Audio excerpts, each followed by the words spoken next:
Hey guys, checking in on day one of ContemporaryAthon. It is late Monday night right now. I am at work. Clearly, I'm in the clinic. You guys want to see more of me at work, so hello, here I am with a kitten butt. Can you situate? Can you at least come around to this side? There we go. Now I have a kitten scarf. So I wanted to check in and say, hey, this is Valentino. He is my buddy who's hanging out with me in the clinic, and I'm working on doing meds rounds, but I want to say hello. Possible needle warning for you guys. I'm just drawing up meds. I'm not giving anything, but I don't know if you guys will be able to see that in the frame or not, or just, you know, kitten butt. Don't jump down. Do not jump down. Don't jump down. Okay, we're good. But I wanted to give you guys, oh my gosh, an update because I have been reading today. I have read my first section of Get a Life, Chloe Brown, and loving it so far. I'm only 5 chapters in. That was today's section. So that's super. I'm not giving shots, don't worry. I'm literally just drawing up medications. And I'm loving that. But again, only 5 chapters in. I am also halfway through Read Bottom Up because it's like literally just text message and email conversations. So I can read that very quickly. I read it for like half an hour. Can you just like not jump to your death? That'd be super. I'm loving that so far. That's legitimately just like the most realistic representation of dating in the modern world that I've ever read. It's very real. I don't know. I'm liking it. But I did just want to pop in and give you guys a little kitten fix. This is not even my kitten. This is little Valentino. He is my clinic buddy. Because I figured you guys would appreciate it. He's very chubby and very fluffy right now. He's got his winter coat. But that's all that I've got for right now. I will pop in tomorrow when I can like legitimately vlog. I think I'm going, do not jump. I think I'm going to do double day vlogs. Like instead of daily vlogging, I'm going to do like day 1 and day 2, day 3 and day 4, and then the weekend probably. I think that's the plan. But just popping in, saying, hey, happy ContemporaryAthon round 6. Don't leave. Don't leave. Get your fluffy little butt around. Okay, we're leaving. Jump down. There we go. But I will check in tomorrow when I have like legitimate things to say, I guess. I am just busy today and at work, clearly. Tomorrow's my day off though, so woo, I will check in then. This is another one of our patients who is here for observation from seizures, but look how cool her eyes are. Is that not the coolest thing you've ever seen? This is Pixie. She is currently chewing on her own foot. That's normal, right? Yes. Yes. You're so pretty. Okay, let's not chew on my finger. Boop. Hello. It is now Tuesday. It is fairly late in the day, actually, and by that I mean it's like 2 o'clock.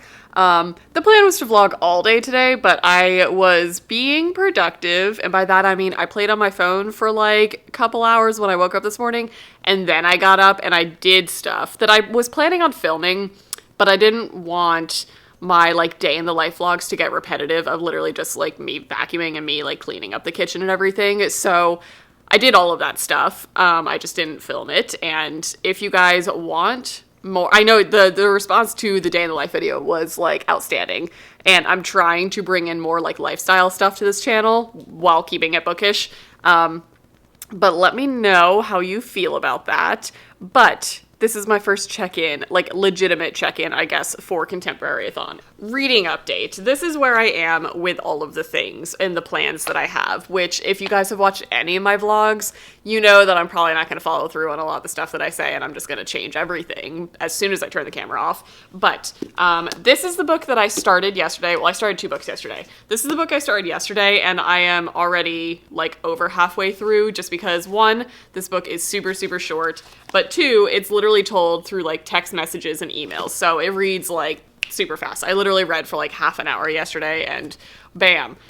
So I think while I make lunch, yes, it's 2 in the afternoon. My meal schedule is all messed up now. I'm going to finish this up.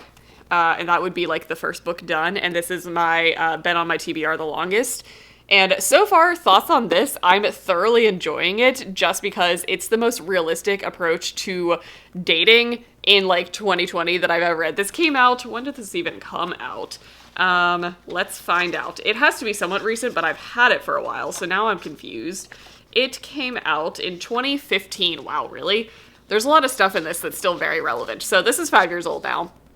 But it's very much like just real life conversations. It's basically the entire story. We don't actually see any of the stuff happening. We're basically seeing email threads and text messages between the couple that we're following and then each of those with their friends. So it's basically like the guy who is like our male lead in this, it's his conversations with this potential new romantic interest and also his conversations with like his buddy where he literally is just forwarding the conversations to his friend to be like, what do you think of this? And the same goes for the girl, which is pretty cool because I feel like that's a very real thing that everybody does but isn't included in like contemporary stories where like we are literally just screenshotting conversations and sending it to your friend and being like, what does this mean? Interpret this with me.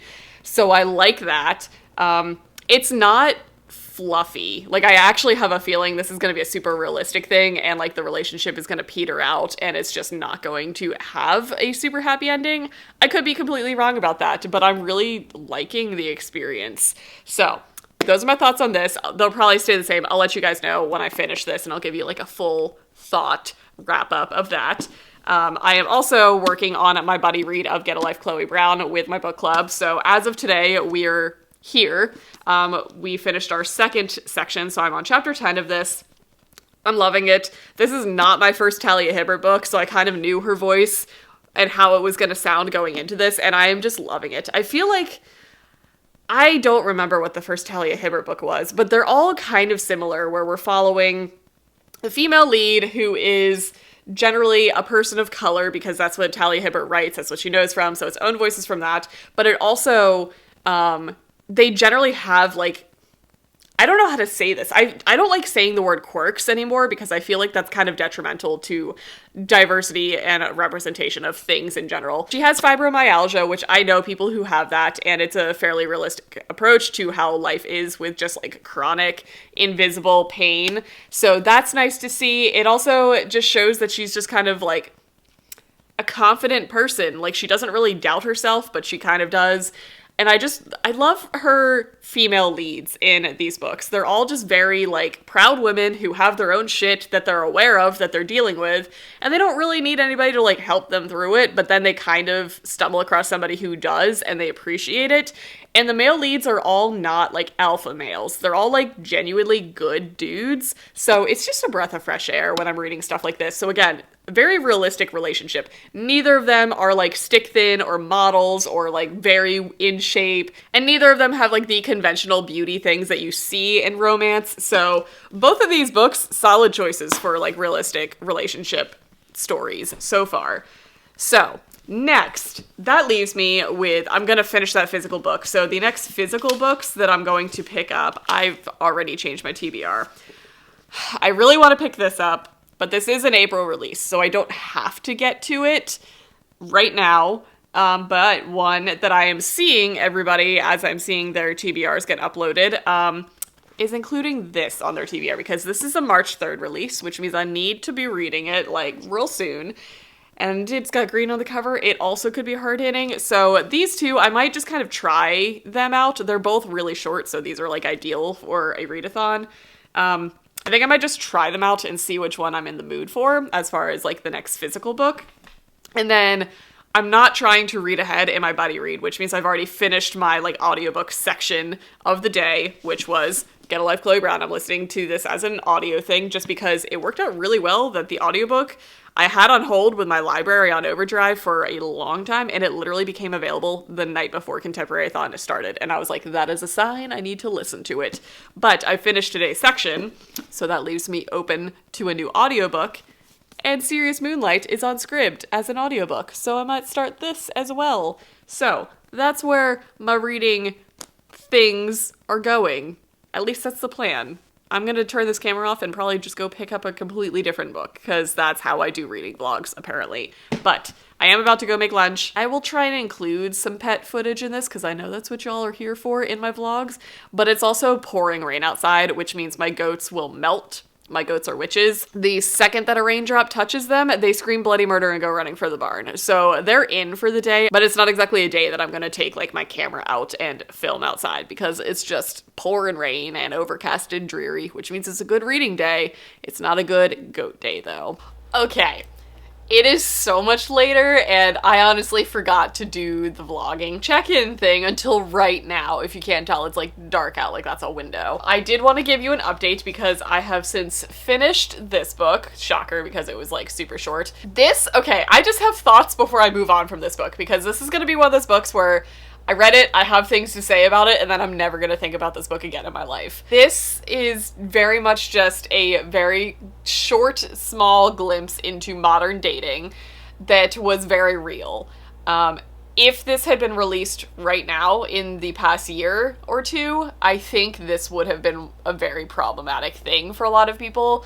But I personally liked this because it was very realistic to how friends who are very, very close to each other talk. That being said, there was definitely some stuff in here that I feel like would be very offensive to anybody else. So I feel like this was kind of just like, the feeling I got from this was that I was creeping through somebody's Facebook and reading all of their messages and conversations. Like, that's the feeling that I have, where like, you're not in the story, you're very removed because you don't actually see any of the scenes happening. You're just seeing them after they happen when they're discussing it with their friend or with each other. So you're very removed from the situation. You know nothing really about like physical description, settings, anything other than it's kind of set in a city and what their jobs are like. So it kind of gave you that like small instant satisfaction of creeping through somebody's personal life in a very short amount of time, which I think is ideal for it being this short and as quick as it was, because I felt kind of icky reading this, but I couldn't stop reading it. As like a plot, there was not much plot. It was basically following a relationship as it forms, starts, and ends, and continues on beyond that. And I liked it because it was very true to how dating is when you're just kind of casually dating in your late 20s, when you all have your shit together, but you're just dating and you're talking to your friends about it, and you're like forwarding conversations to be like, what do you think this means, and stuff like that. So was it the best thing I've ever read? No, not even close. Like, this literally has like grammatical errors on purpose because it's supposed to be people's emails that they're writing to each other, not a piece of like literary amazingness. And it even says in the author's note at the very beginning, the authors are, it's two separate authors, and both of them are like really big column journalists for very big magazines. Like, one works for Glamour and GQ and New York Magazine, and the other one works for GQ and Maxim. So we're following people who are like in the know of pop culture and how writing works. And I believe they literally just wrote this back and forth to each other. So they didn't even really have a plot planned out. They just let it happen, and they only really had their half of the story in their head, which is interesting. I feel like this was just a cool writing project that I could see like college students doing, and somehow it got published. And it was enjoyable. There were definitely some problematic things in it. Like, there was definitely some like just racial or ethnic not slurs, but just like offensive things in it. But I feel like it's true to the type of conversations that people our age would be having with really close friends, when you can say something that would be problematic, but your friend won't take it that way, is how I guess I'm going about describing this. So this is probably like a 2 or a 3-star read.